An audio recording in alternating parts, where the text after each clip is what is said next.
How to identify the 3 most dangerous types of people after society collapses, when laws are suggestions, morality is negotiable, and the person offering you water might be sizing up your kidneys. Right now, look around you. Your doors are locked. Your Ring camera is recording nothing because there's no Wi-Fi. You've got 3 days of food, maybe 4 if you stretch it. You think you're safe because you watched some YouTube preppers and bought a bunch of crap off Amazon. You think when society collapses, it's going to be about zombies or mutants or foreign invaders.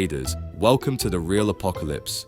But here's the kicker. You think this is about stocking enough beans and having a bug out bag. Wrong. Dead wrong. And that misconception is going to get you killed in the first week. This is about people. Specifically, 3 types of people who transform from your everyday neighbors, co-workers, and passing strangers into the most lethal threats you'll face. And they don't look like Mad Max extras. They look like your dental hygienist, your kid's soccer coach, the guy who always holds the elevator. I'm going to show you the 3 most dangerous human archetypes that emerge when the thin veneer of civilization gets stripped away. How to spot them before they spot you, how to avoid becoming one of them, and how to survive them when avoidance fails, and it will fail because they're already closer than you think. Because when the power goes out, when the water stops, when the grocery stores get looted in 6 hours flat, the biggest threat isn't radiation or disease or starvation. It's the person who knows where you live. It's the group that's already organizing while you're still checking if your phone works. It's the individual who made one critical decision differently than you, and that difference turns them into something you won't recognize. Let's count them down. 3 types, 3 mistakes you're making in identifying them, and the science, psychology, and brutal tactical reality of why they're going to be the ones who decide whether you make it past week 1. Spoiler alert. One of these 3, you're probably already becoming them right now, reading this, and you don't even know it yet. Type number 1, the normalcy zealot, the most dangerous person you think is harmless, assuming the friendly people will stay friendly hour 36 after the collapse. The water's been out for a day and a half. Your neighbor, Karen, actual name because of course it is, knocks on your door. She's got that same practice smile from the HOA meetings. She's holding a casserole dish, empty now, probably been empty since hour 12. I know you have a water filter, she says, not asking, stating. My kids are thirsty, you're going to share, right? We're neighbors, we're a community. And there you are, hand on the door, trying to calculate the social math, trying to figure out if saying no makes you the bad guy, trying to maintain the social contract that stopped existing the moment the grid went down. Meanwhile, Karen's husband is walking around your fence line. Her teenage son is counting your windows. They've already made the tactical assessment. They're just waiting to see if you're going to cooperate or if they need to escalate. Congratulations. You just met the normalcy zealot and they're about to make your apocalypse exponentially worse. The human brain is a pattern recognition machine that will literally break itself before accepting that the patterns have fundamentally changed. It's called cognitive dissonance, and in a collapse scenario, it becomes a weapon. The normalcy zealot is someone whose entire psychological framework is built on the idea that society will self-correct, that help is coming, that the rules still apply. They've spent 30, 40, 50 years in a world where calling the cops works, where insurance fixes things, where somebody else handles the hard decisions. And when those systems vanish, their brains don't adapt, they double down. Here's the neuroscience. The prefrontal cortex, your logic center, takes about 30 to 45 days to fully rewire established behavioral patterns.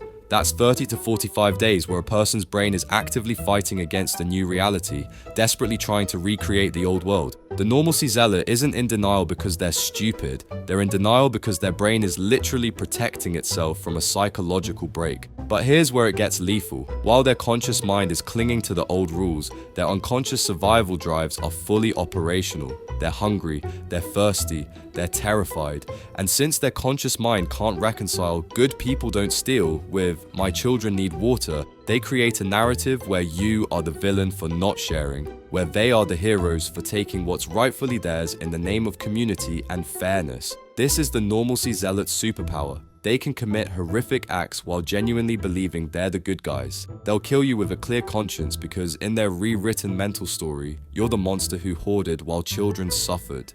Studies from the Stanford prison experiment and the Milgram obedience tests show that ordinary people can commit extraordinary violence when given the right psychological framework. The normalcy zealot has built-in frameworks. We're all in this together. Community solidarity, helping those in need. These aren't just platitudes anymore, they're permission structures for violence. within 72 hours of a major infrastructure collapse. We saw this in Hurricane Katrina, the Texas freeze, and during pandemic panic buying, communities divide into three groups. The prepared, you, theoretically. The adapters, we'll get to them. And the zealots. The zealots outnumber you roughly 30 to 1. They have social proof, moral authority in their own minds, and growing desperation. When a zealot knocks on your door on day 2, they're operating on approximately 4,200 calories of depleted glycogen reserves if they haven't eaten. That's 12 to 18 hours before their blood sugar drops low enough to impair executive function, the part of the brain that says, maybe breaking into someone's house is bad. By hour 48, you're not talking to a neighbor anymore, you're talking to a predator with a permission structure. The fix starts 72 hours before the collapse, meaning right now, today, while you're still pretending this is theoretical, you need to become boring. The grey man philosophy isn't just about appearance, it's about narrative control. Your house needs to look exactly as unprepared as everyone else's. When the power goes out, your windows go dark like everyone else's. No generator hum, no light seeping through curtains at 2 a.m. No smell of food cooking when everyone else is eating coal cans. You become a non-entity. Remove external indicators of preparedness right now. That protected by Smith & Wesson sticker? It's a neon sign that says, I have valuable stuff to defend. Your solar panels? Spray paint them dark or cover them. Your rain barrels? Hide them or make them look broken and algae filled. Your garden? Let a section look overgrown and dead. You're not signaling abundance, you're signaling we're suffering just like you. Build a suffering persona. When Karen knocks asking about water, you don't say, I don't have any to spare. That confirms you have some. You say, God, I know, right? We've been using the toilet tank. It's disgusting. You share their complaint. You commiserate. You become part of their in-group of victims, not the out-group of hoarders. Create visible compliance with their narrative while protecting your actual resources. Keep a decoy supply, expired canned food, nearly empty water jugs, obvious junk near your entrance. When they escalate to searching, and they will, they find exactly what they expect. Someone barely scraping by, just like them. Your real caches are hidden where normalcy thinking doesn't look. Inside furniture, under false floors, in walls, buried in your yard. The normalcy zealot operates on social leverage. They'll organize neighborhood meetings, create sharing agreements, establish committees, never refuse to attend these. Attend, nod, agree in principle, contribute something small and visible, a can of beans, a liter of water, then do absolutely nothing else. Let the committee collapse under its own weight while you're documented as a team player. When they come asking why you didn't contribute more, you reference the meeting minutes. I gave what I committed to. Is someone not pulling their weight? Because I'm struggling too. Have a bug out trigger specifically for zealot escalation when the community meeting turns into a resource survey where they're asking detailed questions about what everyone has. That's 24 to 48 hours before they form confiscation squads. Your exit window is closing. The zealot becomes most dangerous between day 3 and day 7, after their own supplies run out, but before they've psychologically accepted the new rules. This is when they'll show up with pipes and bats, still believing they're good people doing what's necessary. Remember Rick Grimes waking up in the hospital to a world that had ended while he was unconscious. The most telling scene wasn't the zombies, it was the hospital doors chained from the outside with "Don't open, dead inside" painted on them. Who do you think did that? Not the military, not zombies, regular people who couldn't accept that the rules had changed, who thought containing the problem meant trapping the infected, who probably believed they were heroes for preventing the spread. Those same people, 5 days later, were the ones in the camps at the quarry arguing about who gets extra food rations based on fairness while secretly hoarding. They're the ones who got Glenn sent into the city on suicide runs because we're all contributing to the community. They're Shane confronting Rick about leadership because someone needs to make the hard decisions, right before making the decision to kill his best friend for supplies and a woman. Learn from Rick's mistake. He kept trying to find the humanity in people who'd already decided the old rules were optional. He nearly died a dozen times because he couldn't spot the zealot wearing a deputy's badge. The normalcy zealot isn't evil. They're dangerous because they think they're good. By day 7, Karen isn't asking anymore. She's taking, and she sleeps fine afterward because you were the selfish one. Type number 2, the opportunistic predator, the one who was waiting for this. Day 4, you've made it past the initial panic. The normalcy zealots are starting to organize their pathetic committees. You're feeling pretty good about your grey man routine. Then you notice something. That guy from 3 streets over, the one who always seemed a little off but you could never put your finger on why, he's walking around the neighborhood at 3 a.m. Not panicked, not desperate, calm, methodical, taking notes on a pad of paper like he's doing a property survey. You watch him from your darkened window. He stops at the Johnson house. You know, the family that bugged out on day one in their Tesla, made it maybe 40 miles before the charging stations went dark. He doesn't break in, he just looks, counts the windows, tests the back gate latch, moves on. He hits 6 houses in 2 hours. Yours is number 4. And there you are, heart pounding, trying to convince yourself it's nothing. Maybe he's just anxious, maybe he can't sleep, maybe he's checking on people. Your brain is doing backflips to avoid the obvious conclusion. You just watched a predator doing reconnaissance, and he's been training for this his entire life while you were binge watching Netflix. Congratulations. You've been catalogued by the opportunistic predator, and you don't even know what category he just filed you under. Easy mark, potential threat, or worth coming back for. Here's what most people don't understand about criminals. They're not stupid. The ones who survive in their trade are actually exceptional pattern readers, risk calculators, and strategic thinkers. They've spent years, sometimes decades, operating in a parallel economy with different rules. They've already internalized the lesson you're just learning. The law is a thin fiction maintained by infrastructure and social agreement. The opportunistic predator isn't new to violence, isn't new to taking what isn't his, isn't new to looking someone in the eye and making tactical decisions about threat assessment. What's new is the removal of consequences. No cops coming, no witnesses calling 911, no court system, no prison. The collapse isn't a crisis for him, it's liberation. Behavioral criminology studies show that career criminals operate on what's called the rational choice theory. They commit crimes when the perceived benefits outweigh the perceived risks. In a normal society, the risk calculation includes police response time, average 11 minutes in suburbs, 18 in rural areas, arrest probability, roughly 20% for property crimes, and consequences, 3 to 5 years for home invasion. When society collapses, all those numbers go to zero. The risk-benefit ratio isn't just favorable, it's overwhelmingly tilted toward action. But here's the terrifying part. The opportunistic predator understands something about human psychology that you don't. He knows that most people won't shoot another person, even in self-defense. Studies from military psychology show that in World War II, only 15 to 20% of soldiers would fire their weapons at enemy combatants even when being fired upon. That number increased to 55% in Vietnam after intensive psychological conditioning, but we're talking about trained soldiers in combat. You're a civilian with maybe a weekend handgun course. The predator knows this. He's counting on it. He's been in violent confrontations before. He knows what it looks like when someone's really going to pull the trigger versus when they're posturing. He's already decided he'll use violence and he's made peace with that decision. You haven't. That 3-second psychological gap between I need to defend myself and actually doing it, that's his window and he's an expert at exploiting it.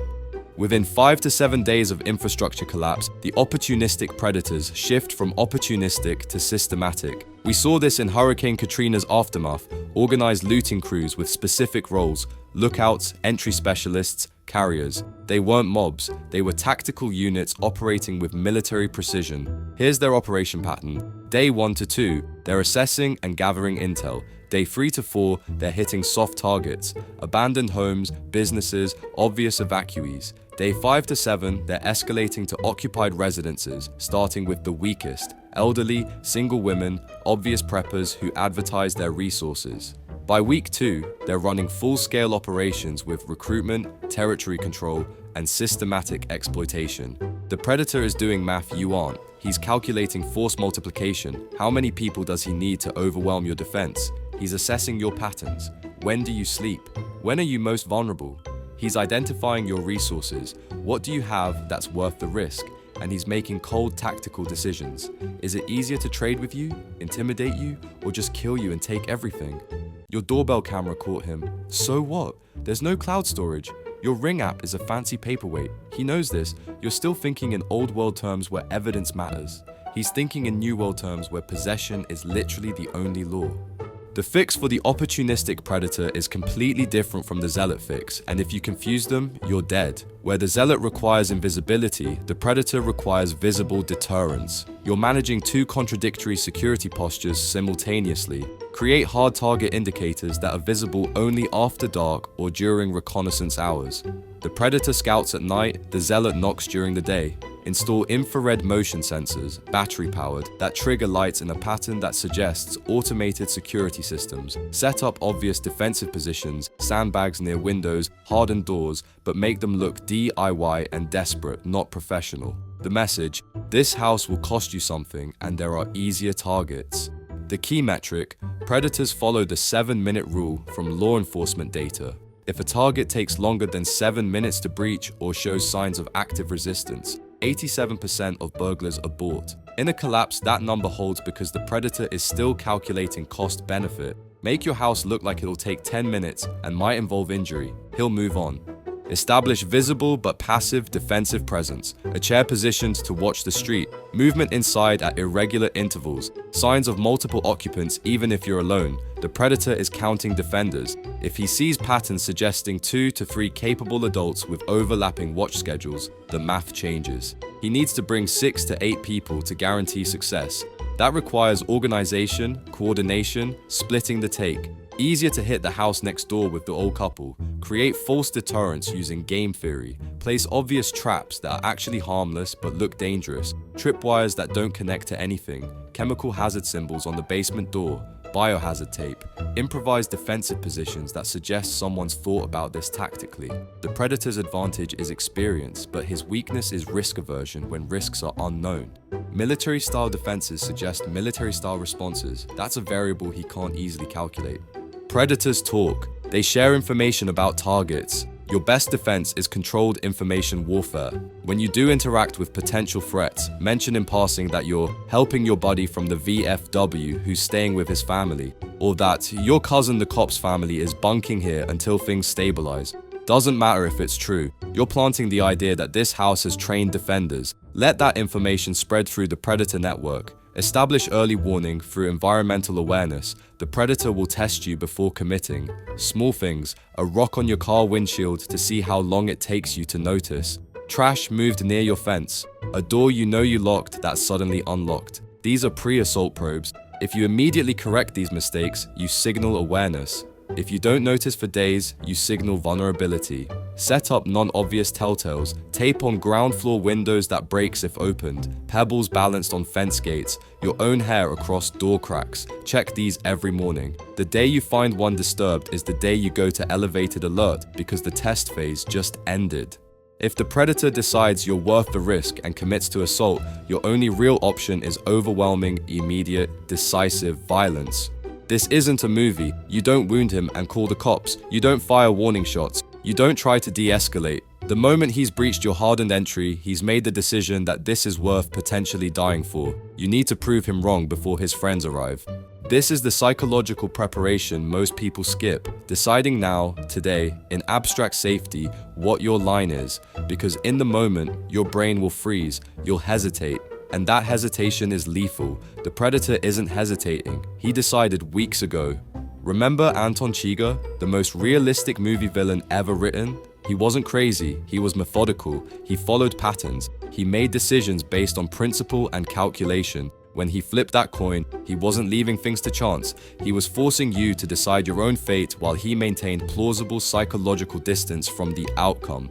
The opportunistic predator is Chigurh on a smaller scale. He's already decided you're a target. He's already calculated the risks. Now he's just waiting for the right moment when the variables align. And like Chigurh tracking Llewellyn Moss across West Texas, he's patient. He'll wait for you to make a mistake, to let your guard down, to think you're safe. Or look at A Quiet Place. Those monsters weren't the real threat. They were a consistent, predictable danger. The real threat was the other survivors willing to compromise the family's safety by ringing a bell to attract the creatures to someone else's location. That's the predator's playbook, using the environment against you, creating chaos that serves his purpose, and staying just far enough removed to maintain deniability. Learn from Llewellyn's fatal mistake. He underestimated his opponent. He thought he was smarter, faster, more careful. He was dead 24 hours after he decided Anton was someone he could outsmart. The opportunistic predator has been outsmarting people his entire life. Don't fight him on his terms. Make your house so hard a target that it's not worth his time. Let him hunt someone else. By week 2, the predator controls 3 blocks and has a crew of 8. The question is, are you part of his territory, or did you make yourself invisible enough that he doesn't even remember you exist? Type number 3, the desperate parent, the one you'll become. Week 2, you've navigated the zealots, you've deterred the predators, you're feeling competent, capable, like maybe you actually prepared correctly. Your stockpile is holding, your security is solid, you've made it farther than 80% of your neighbors. Then you hear it through your walls. The kid next door crying, not tantrum crying, the desperate, hopeless crying of genuine suffering. You know these people, Michael and Sarah, nice couple, baby born right before everything collapsed. You've seen them in their yard, trying to stretch formula that ran out 3 days ago. Sarah's trying to breastfeed, but she's malnourished, stressed, and not producing enough. The baby is slowly starving, and there you are sitting in your fortified house with cases of food, listening to an infant cry. Telling yourself it's not your problem, that you prepared and they didn't, that you have to think about your own family, that you can't save everyone. All true, all rational, all correct. But that crying doesn't stop. Day 10 comes. It's 2 a.m. Someone's cutting through your fence. Quietly, carefully, you check your cameras. It's Michael. He's got a kitchen knife and a baseball bat. Sarah's behind him, holding a screwdriver like a weapon. They're not crazy, they're not criminal, they're not zealots demanding fair shares. They're parents watching their child die, and they've made the calculation, better you than their baby. Congratulations. You just met the desperate parent, the most dangerous person in any collapse scenario. And here's the kicker, they're you. In 2 weeks, 1 month, 3 months, when your supplies run low, they're exactly who you become. The human brain is hardwired with survival drives, but parental protection drives override them completely. It's not metaphorical, it's neurochemical. When a parent perceives their child in mortal danger, the amygdala floods the system with cortisol and adrenaline while simultaneously shutting down the ventromedial prefrontal cortex, the part of your brain that calculates consequences and makes rational risk assessments. In functional MRI studies of parents watching their children in distress, the brain literally reconfigures its priority hierarchy. Self-preservation drops to secondary status. Risk assessment becomes binary. Will this save my child? Yes? Then all other variables become irrelevant. The parent watching their child starve isn't thinking about next month, isn't thinking about their own safety, isn't thinking about right and wrong. They're thinking in a 4 to 6 hour window. What do I need to do right now to stop my child suffering? This is why the desperate parent is more dangerous than the predator. The predator calculates risk-benefit and aborts when the cost gets too high. The desperate parent doesn't abort, they escalate, because failing means watching their child die, and the human brain is wired to accept literally any outcome, including their own death, before accepting that. Historical data from famines, sieges, and collapse scenarios shows a consistent pattern. Parents are responsible for 60 to 70% of violent resource acquisition attempts within the first 3 weeks of a crisis. Not criminals, not gangs, parents, regular people who coached Little League and volunteered at bake sales, now pointing weapons at their neighbors because there's no other option. Here's the math you need to understand. An infant requires approximately 400 to 500 calories per day from formula or breast milk. A toddler needs 1,000 to 1,400 calories. By day 3, without adequate food, a child becomes lethargic. By day 5, they're showing signs of malnutrition. By day 7, you're looking at potential organ damage. By day 10, you're in medical emergency territory, even with modern healthcare, which no longer exists. The parent is watching this timeline tick by. They're not thinking about week 3 or month 2. They're counting hours. Every hour their child is deteriorating. Every hour the chances of permanent damage increase. Every hour they're getting more desperate and less rational. And here's the really terrifying variable. A desperate parent will take risks that make the opportunistic predator look cautious. They'll assault defended positions. They'll sacrifice themselves for a chance at resources. They'll trade future survival for immediate relief, because in their neurochemically hijacked brain, there is no future if their child doesn't survive today. You're not dealing with criminal psychology. You're dealing with a biological imperative roughly 200,000 years old that treats your locked door and loaded gun as minor obstacles between them and their child's survival.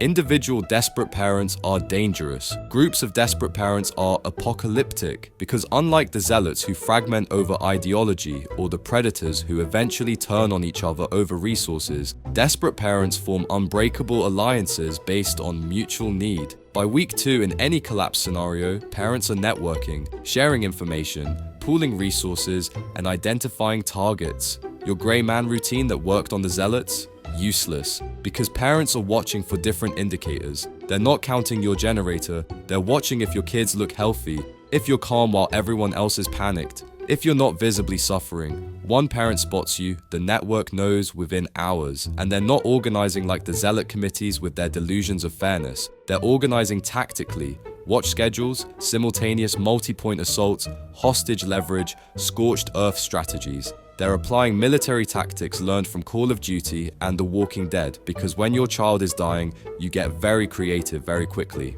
The terrifying efficiency, a coordinated group of 4 to 5 desperate parents can overwhelm most civilian defensive preparations in under 3 minutes. They're not trying to rob you, they're not trying to control territory, they're trying to extract enough resources to buy their kids another week. Then they disappear, then they identify the next target. Here's where the script gets complicated, because the fix for desperate parents isn't tactical, it's ethical, and it requires decisions you need to make right now, not in the moment. Are you willing to watch children die to preserve your own family's safety? This isn't a thought experiment. This is an actual decision with actual consequences. If your answer is no, then you need to build a different survival strategy right now. If your answer is yes, you need to psychologically prepare for what that actually means, because your brain will fight you when it's real. There's no moral high ground here. Both answers come with bodies. Both answers come with trauma. Both answers might result in your own death. Choose now, because choosing later means choosing badly. If you're going the help within limits route, you help early or not at all. Day 2 to 3, before desperation sets in, a small amount of strategic charity can prevent the creation of a desperate parent threat. 1 week's formula to the family next door isn't charity, it's threat mitigation. You're buying time before they enter the danger zone. The calculation, 2,000 calories costs you 4 to 5 days off your stockpile for one person, but it might prevent a week 2 assault by a desperate parent who's already decided dying trying is better than watching their child starve. That's a favorable tactical trade. But, and this is critical, you never reveal your full capacity. You give from a hidden stash you just found. You make it look difficult and costly for you. You make them believe you're struggling too, just one lucky break ahead of them. Because the moment they know you have abundance, you've changed categories from neighbor who helped once to the person keeping my child from food. If you've decided you're protecting yours and only yours, then you implement total information blackout starting day 1. No one sees your kids, no one knows their status, no visible children's items, no sounds, no indicators. Your family becomes ghosts. This means psychological preparation for your own children. They need to understand silence, darkness, and why they can't go outside. A 5-year-old not understanding operational security can give away your position to desperate parents doing reconnaissance. And you need to be prepared for the sounds, because you will hear them. Children crying, parents begging, the audio-psychological warfare of desperation. Your options: white noise generators, soundproofing, or the ability to function while listening to suffering you're choosing not to alleviate. That last one is harder than it sounds. PTSD studies from sieges show that passive witnesses to child suffering report trauma rates nearly as high as active participants. Create the appearance of your own desperation. Your kids, if you have them, look thin in public. You look stressed, you're visibly rationing. You're one of them in appearance, so they're looking for softer targets. This requires theater, teaching your kids to act hungry, to complain in earshot of others, to make you look like you're struggling at the same level. The risk: other desperate parents might target you for cooperation, pulling you into raids on better stocked neighbors.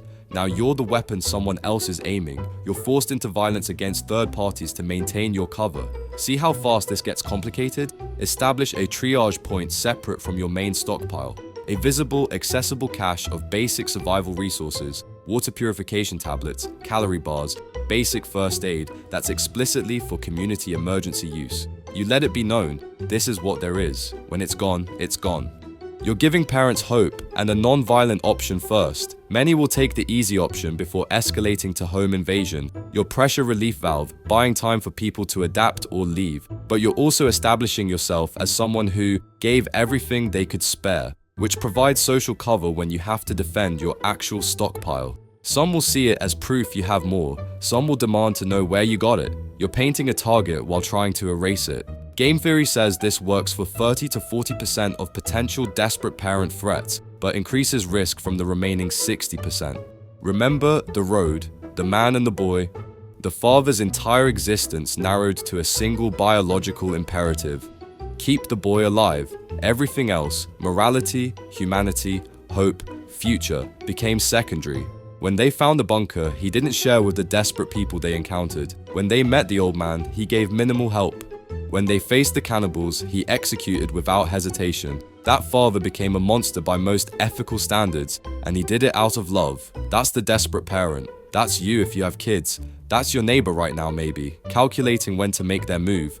Or look at Children of Men, a world without future, and a single pregnant woman becomes the most valuable resource on Earth. Every faction, every group, every ideology falls away in the face of that one biological imperative: protect the child. The movie asks, what would you sacrifice for humanity's future? The collapse asks, what would you sacrifice for your child's next meal?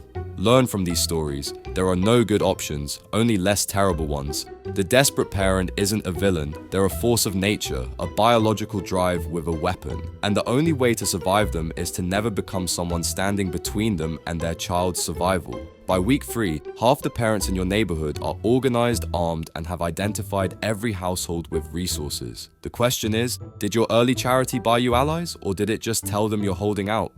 Threat convergence. When all 3 types work together, your nightmare scenario, week 3, you've been juggling 3 different security postures like a paranoid circus performer. Grey man for the zealots during the day, hardened target signals for the predators at night, calculated invisibility from the desperate parents. You're exhausted, you're stressed, you're starting to make little mistakes, sleeping through a watch shift, forgetting to check your perimeter telltales, getting sloppy with light discipline. Then something shifts in your neighborhood. You notice the zealots' community meetings are happening at Michael and Sarah's house now, the desperate parents who lost their baby on day 12. You notice the guy who was doing reconnaissance, the predator, is attending these meetings. You see them talking, planning, and looking in your direction. And there you are, watching from your window, realizing you just made the fatal mistake every solo prepper makes. You assumed these threat types would remain distinct, that they'd fight each other before unifying, that their different motivations would keep them fragmented. Wrong. Congratulations, you just witnessed the formation of a survivor coalition, and you're about to learn why the military spends billions on force multiplication training, because 3 individual threats operating independently are manageable. 3 threat types unified with complementary skills and shared motivation, that's how you die in the first month. Here's what actually happens in collapse scenarios, backed by data from every major infrastructure failure, from Katrina to the Balkan Civil War. Human beings are social animals, and crisis amplifies this biological imperative. By week 3 to 4, the smart survivors, regardless of their original typology, are forming alliances of convenience based on complementary capabilities. The normalcy zealot has social capital. They know everyone. They have trust networks. They can recruit. They can create legitimacy narratives that make violence seem justified. They're the political wing. The opportunistic predator has operational capability. They know how to breach defenses. They understand violence. They're not squeamish about tactical decisions. They're willing to do the dark work the zealots can't psychologically handle. They're the military wing. The desperate parent has motivation and moral cover. They provide the urgency, the won't stop energy, and the ethical justification that allows the other 2 types to sleep at night. We're doing this for the children is the most powerful narrative permission structure in human psychology. They're the ideological wing. When these 3 types combine, you get something terrifying, a functional proto-government with legitimacy, capability, and purpose. And you, the solo prepper with your stockpile and your tactical setup, you just became the external threat that unifies them. Military doctrine defines force multiplication as one properly organized unit of 10 people is tactically equivalent to 30 to 50 individuals acting independently. The multipliers come from coordination, specialization, and sustained operations. Let's run the numbers on your situation. You're one person, or maybe a family unit of 2 to 4 people at best. You need 6 to 8 hours of sleep per 24-hour period. That means 25 to 33% of the time, you're at minimum defensive capability. You have a single defensive position, your home, which limits your tactical options to purely reactive measures. Your supply line is static and finite, so your intelligence gathering is limited to what you can personally observe. Your psychological resilience is being depleted daily by stress, isolation, and decision fatigue. The coalition has 10 to 15 people minimum. They can sustain 24-hour watch rotations with multiple redundancies. They have multiple defensive positions across several houses. They can conduct reconnaissance while maintaining base security. They have distributed supply caches. They have psychological mutual support, people to share the burden, to rotate stress, to maintain morale. They have specialization, scouts, fighters, negotiators, medics, logistics. Your defensive capability may be 1.0 on the individual baseline. Their offensive capability, 10 to 15 people, X-force multiplication of 3 to 5 equals effective force of 30 to 75 combat equivalents. You're not fighting 15 neighbors, you're fighting a platoon-sized element with home territory advantage, superior intelligence, and unlimited patience.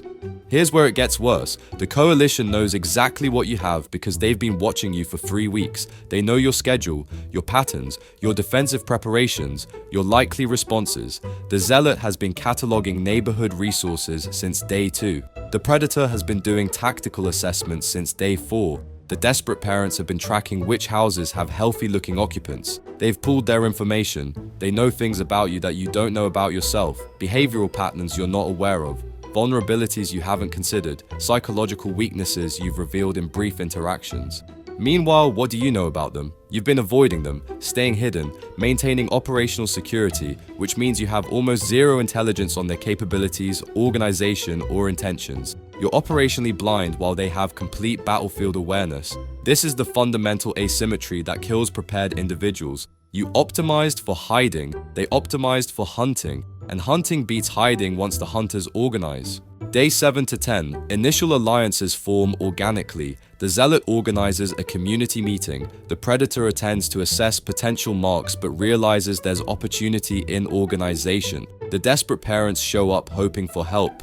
Day 10 to 14, capability assessment phase. They're figuring out who has what skills. The Predator reveals his security experience, doesn't mention it's criminal.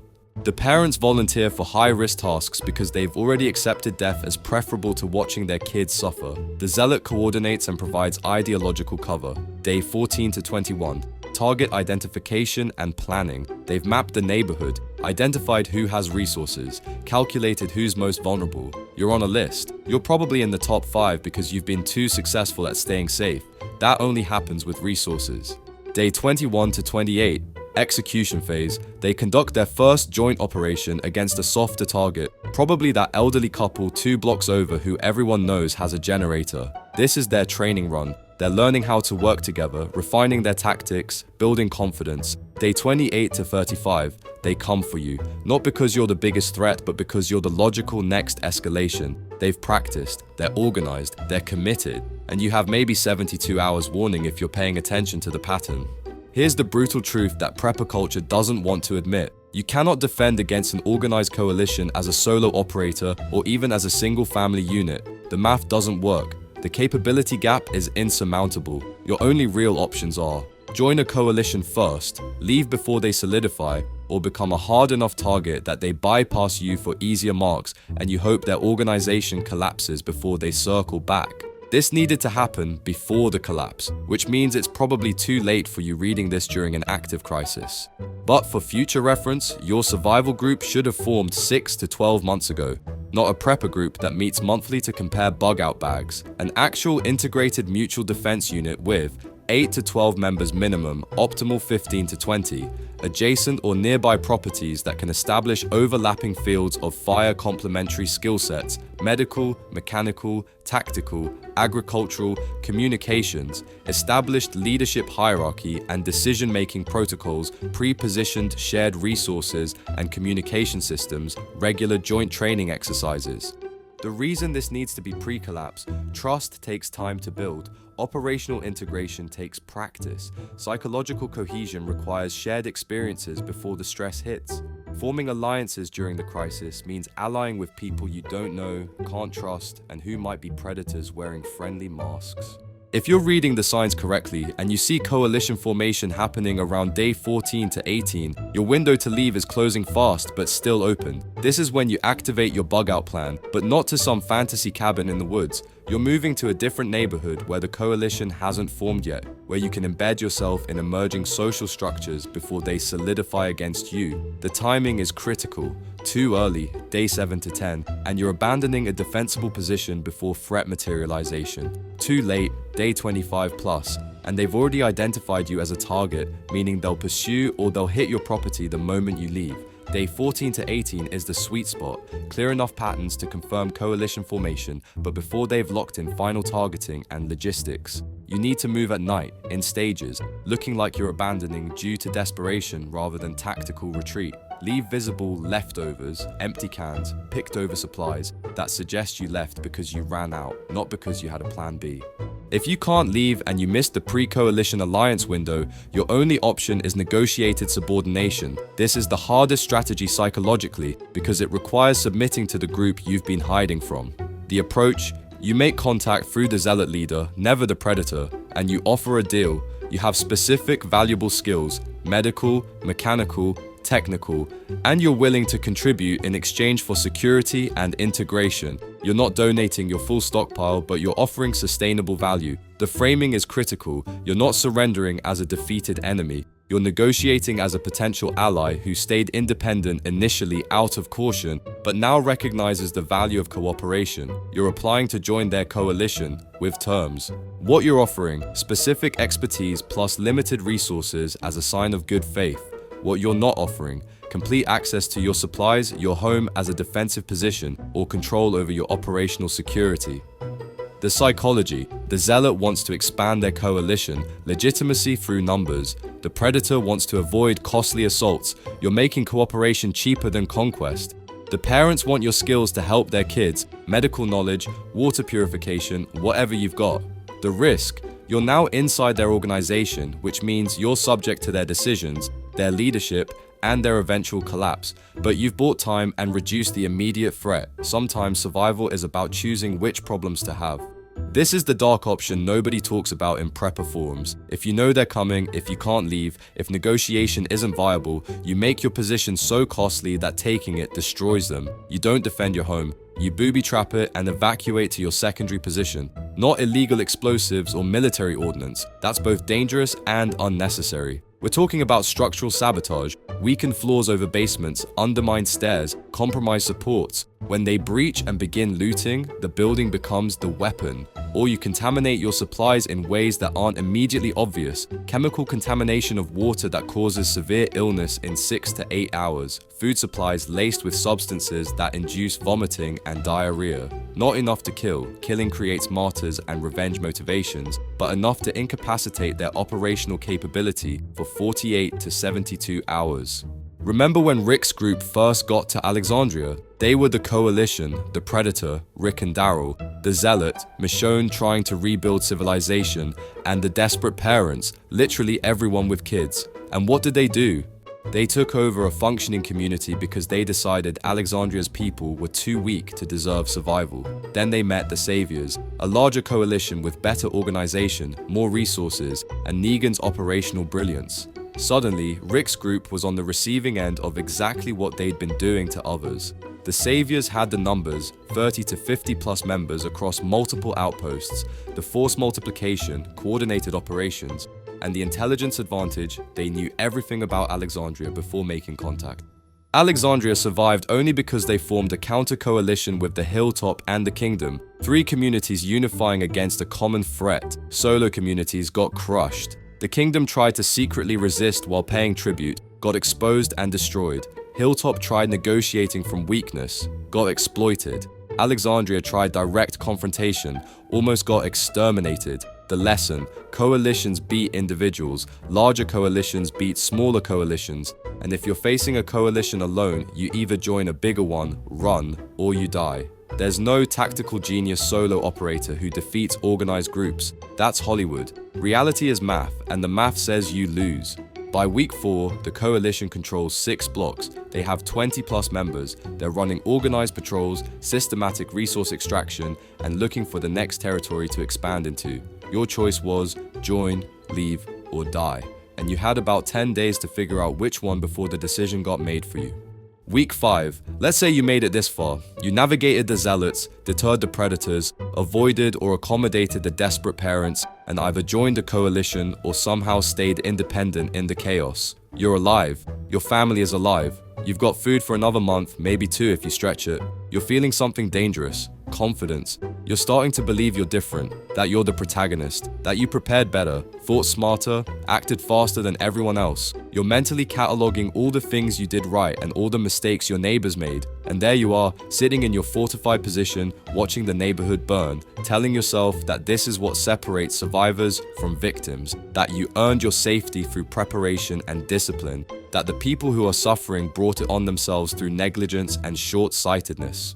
Then your kid gets sick, really sick, not give it a few days sick, needs antibiotics in the next 48 hours, or we're looking at sepsis, sick. And your medical stockpile has everything except the specific antibiotic you need, because you can't stockpile everything. Nobody can. You remember that the pharmacy 3 blocks over was picked clean on day 2, except it wasn't. The predator you've been avoiding, he got there first, took the good stuff, and he's trading it now from his position of power in the local coalition. Congratulations. Welcome to your transformation sequence. You're about to become all 3 types you've been so carefully avoiding, and in this moment, you'll understand the real truth. There are no types. There's just people under different pressures, and every single person is one bad week away from becoming something they swore they'd never be. Here's what happens to your brain when your child is dying and the only thing standing between them and survival is a moral line you swore you'd never cross. Your prefrontal cortex, the part that makes you you, that holds your values and long-term planning, gets overridden by the limbic system. This isn't weakness. It's 200 million years of evolution recognizing that right now, in this moment, philosophical consistency is less important than immediate action. Studies on moral decision-making under extreme stress show that approximately 85% of people will violate their deeply held ethical principles when immediate survival of a loved one is at stake. The remaining 15% aren't more moral, they just have different emotional wirings or haven't faced sufficient pressure yet. You become the desperate parent the moment your kid's fever hits 104 degrees. Doesn't matter if you judged the hell out of Michael and Sarah for cutting your fence. Doesn't matter if you told yourself you'd never compromise your principles. Your brain is no longer processing in principles, it's processing in hours and minutes. You become the normalcy zealot when your carefully constructed survival plan falls apart and cognitive dissonance kicks in. This wasn't supposed to happen. I prepared. I did everything right. The universe owes me safety. You start making demands based on fairness and justice and what should be, rather than what is. You start believing your preparation entitled you to survival, and anyone standing in the way of that is violating some cosmic rule. You become the opportunistic predator when you realize that the moral frameworks you've been using your whole life were dependent on a society that no longer exists. When you understand that the guy hoarding antibiotics isn't more evil than you, he just recognized the new rules faster. When you calculate that taking what you need by force is more reliable than hoping for mercy. When you discover that violence, once you cross that threshold, is just another tool. Week 1 to 2, you're still operating on pre-collapse ethics. You're the prepared individual. You're helping where you can, defending what's yours, trying to maintain some version of normal morality. Week 3 to 4, the first compromises. You lie to neighbors about your supplies. You ignore calls for help. You start making them versus us calculations. You're still telling yourself these are necessary evils, temporary measures. Week 5 to 8, the real transformation. Something happens. Injury, illness, loss of supplies, betrayal by someone you trusted, and you're suddenly facing a choice with no good options, just less terrible ones. Week 8 to 12, you don't recognize yourself anymore. You've done things, taken things, hurt people maybe, and the worst part? You're sleeping fine because your brain has recategorized those actions from immoral to necessary. The psychological accommodation phase is complete. By week 12, if you're still alive, you're some hybrid of all 3 types. You're advocating for your group's interests like a zealot. You're conducting tactical operations like a predator. You're willing to do literally anything for your family like a desperate parent. And here's the thing. This isn't corruption, this is adaptation. The question isn't whether you'll transform, the question is whether you can maintain enough self-awareness during the transformation to avoid becoming the worst version of each type. Here's your only real edge. If you understand that you're capable of becoming all three types, you can use that knowledge tactically. You can predict your own breaking points before you reach them. You can set up pre-commitment devices that prevent your worst possible self from emerging. Right now, today, before crisis hits, you write down your lines. Not vague principles like, I won't hurt innocent people. Specific scenarios with specific responses. If my child needs medicine I don't have, I will. Option 1, option 2, option 3, I will not do. Specific action you're prohibiting yourself from taking. If confronted by desperate neighbors, I will. Specific response protocol, I will not do. Specific escalation you're preventing. These aren't moral guidelines, they're operational protocols designed to function when your prefrontal cortex is offline. You're making decisions now in abstract safety that will govern your behavior when you're psychologically compromised. You designate someone, spouse, friend, group member, whose specific job is to monitor you for transformation warning signs. You give them explicit permission to call you out when you're dehumanizing outsiders. They're animals they don't deserve.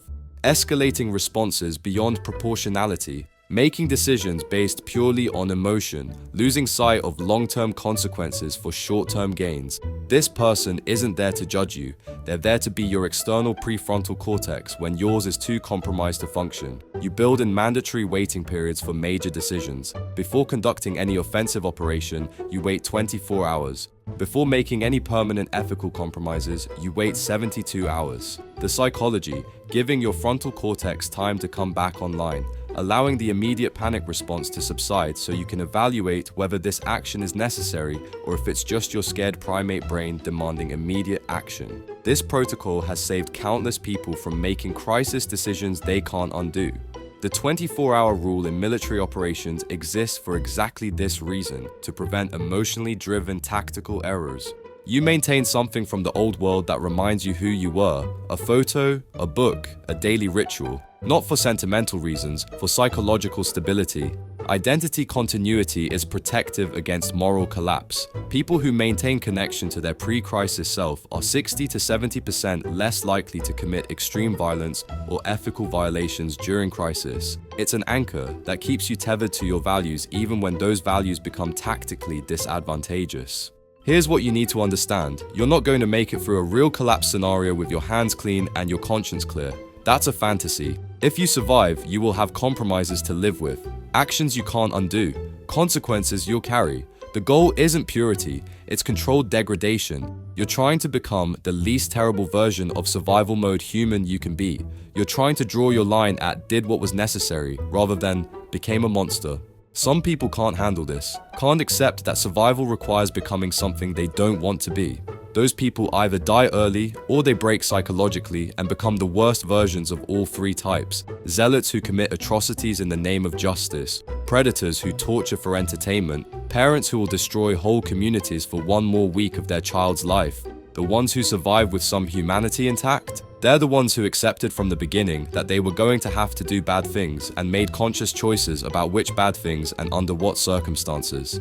Remember, Joel started as a normal guy, father, contractor, probably voted in local elections and complained about traffic. Then his daughter died in his arms on day 1 of the outbreak, and we jump ahead 20 years to find him as a smuggler, a killer, a man who tortures information out of people without hesitation. The game doesn't tell us Joel's transformation, we just see the end result, but you can map it. Week 1, he was the desperate parent trying to save Sarah. Months 1 to 6, he was the opportunistic predator learning to survive through violence. Years 1 to 5, he was the normalcy zealot in the QZ, trying to pretend society still functioned. Years 5 to 20, he became all three simultaneously, whatever the situation required. And then Ellie, a new desperate parent trigger. The entire final act of the game is Joel reverting to pure desperate parent mode, destroying humanity's last chance at a vaccine because he's not losing another daughter. Consequences be damned. He's not evil, he's human, and humans under sufficient pressure become walking contradictions of every moral principle they ever held. The question the game asks, was Joel right? The answer, wrong question. Joel stopped calculating right and wrong somewhere around year 5. He started calculating survival, and if you're in a real collapse scenario for more than a month, you will too. learned from Joel's one smart decision. He maintained his humanity just enough to care about Ellie. He didn't become a pure predator who saw everyone as marks. He didn't become a zealot who sacrificed everything for ideology. He didn't let being a desperate parent turn him into someone who'd hurt his protected person. He found a balance point between monster and victim, and he held that line for 20 years. That's the real skill. Not avoiding transformation, that's impossible, but choosing which transformations you'll accept and which you'll fight even when fighting is costly.